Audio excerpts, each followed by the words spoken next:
World squash অর্গানাইজেশনের federation থেকে একটা level 2 international coach training session আমাদের এক সপ্তাহের জন্য করাচ্ছে। বিশ্ব স্কোয়াশ ও এশিয়ান স্কোয়াশ ফেডারেশন অনুমোদনে ঢাকায় শুরু হয়েছে 5 দিনের উচ্চতর লেভেল 2 কোচিং কোর্স। ম্যাক্স গ্রুপের পৃষ্ঠপোষকতায় দেশি বিদেশি 12 জন প্রশিক্ষক নিয়ে আয়োজিত এই কোর্সের বিস্তারিত জানব প্রতিবেদনে।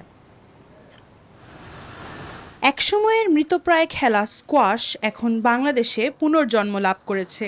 সোমবার সকালে ইন্ডিপেন্ডেন্ট ইউনিভার্সিটিতে তাত্ত্বিক আলোচনার মাধ্যমে শুরু হয় এই এলিট কোর্স। বিকালে বসুন্ধরা স্পোর্টস সিটিতে চলে এর ব্যবহারিক সেশন।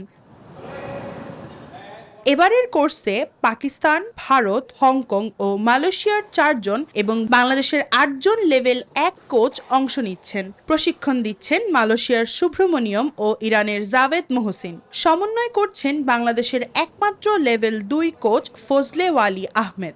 ওয়ার্ল্ড স্কোয়াশ অর্গানাইজেশনের ফেডারেশন থেকে একটা level 2 international coach training session আমাদের এক সপ্তাহের জন্য করাচ্ছে, যারা নতুন প্রজন্মকে শিখাবে। I'm very happy to be here and doing the course in Bangladesh. We got 12 candidates, 4 of them from abroad and 8 locals. I hope we will have a very good session. Squash সংশ্লিষ্টরা জানান, ইতিমধ্যে 30 জন level 1 coach তৈরি হয়েছে। Level 2 কোর্সটি দেশের স্কোয়াশকে এক নতুন উচ্চতায় নিয়ে যাবে। পৃথিবীর বিভিন্ন জায়গাতে টোটাল 12 জন কোচ, যিনারা লেভেল 1 ধারী সবাই, তাকে লেভেল 2 প্রমোশনের জন্য বা লেভেল 2-তে রূপান্তর করার জন্য এখানে যে 5 দিনের একটা প্রোগ্রাম আমরা হোস্ট করতে পারছি। মেইনলি প্র্যাকটিক্যালগুলো এখানে হবে। প্রোগ্রামটা 3টা ভেন্যুতে হচ্ছে, বাট আমাদের এখানে মেইনলি প্র্যাকটিসগুলো হবে এবং সমাপনীটা আমাদের এখানে হবে।